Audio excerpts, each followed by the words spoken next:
All right, so speaking of the wrecks, let's talk about your big moment. Yep, 89. Yep, with Emerson.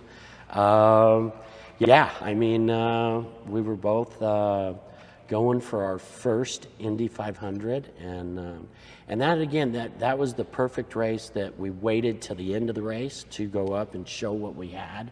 I could have led that race easily early in it, but I wanted to take care of the equipment. I wanted to get to the end of the race. I didn't want to take any chances lapping cars or really racing anybody. You know, I wanted to get to the end, and we did, and we had the fastest car at the end of the race and so on. And so I went up there, and I think I startled Emerson Fittipaldi, I think, because, you know, if I was in Emerson's shoes, I would have went, where did he come from, and why is he so fast here at the end of the race? And so anyway, we got together in turn 3 with coming around to get the white flag, which means one more lap to go.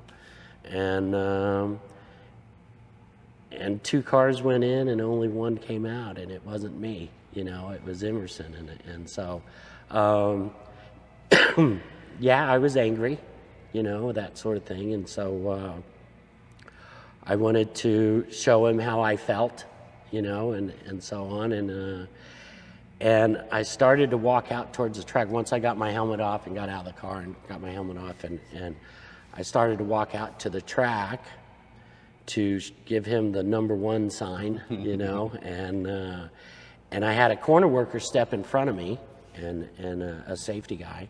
And he goes, where are you going? I go, I'm going out there. And he goes, what, you want to flip him off? I went, yeah. He stepped aside and said, go right ahead. It was too funny. And so I went out there, and I was waiting for Emerson, and it felt like it took a really long time, but it really didn't, you know. And because the cars were under yellow, they were going slow. And so I had time to think about it, and all these memories came back to me. You know, I'm at the Indy 500. I'm standing in front of all these people, and then all the people that are watching on TV worldwide. You know, I actually even had a thought of that go-kart racing with my dad when I was really young. We watched a young kid get out of his go-kart after crashing and so on, and took his helmet and threw it down into the seat of the go-kart. And my dad said, if I ever catch you doing that, you're done. You won't come back up here, okay? So it was a teaching moment.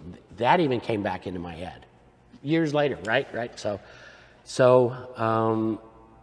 I went, well, I can't flip him off, you know. And so he's coming around for the last time. He's actually coming around to get the checkered flag, you know. And so I congratulated him on his first win, and that's what took over in me. And it was, I kind of call it a moment of clarity, okay. And you know, in my small group at my church, they've agreed, because we've talked about this, that moment of clarity. They felt that it was the Holy Spirit working in me, is what they were going to see.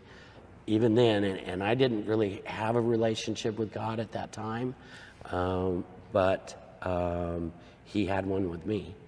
Yeah. You know, and so even when I didn't believe in Him, He believed in me, and so yeah, that's what it was. You know, just it was that moment of clarity and the Holy Spirit working. And you win some, you lose some, but holy moly, like looking back at your life now, what a better decision that you made that became an iconic moment than you being a sourpuss, you know? Oh yeah, I mean it ended up being one of the key moments in my career that has not been forgotten, and all in a good way. Like years later, okay, that happened in 1989. So 1999, okay, and 2000, I'm still racing and so on.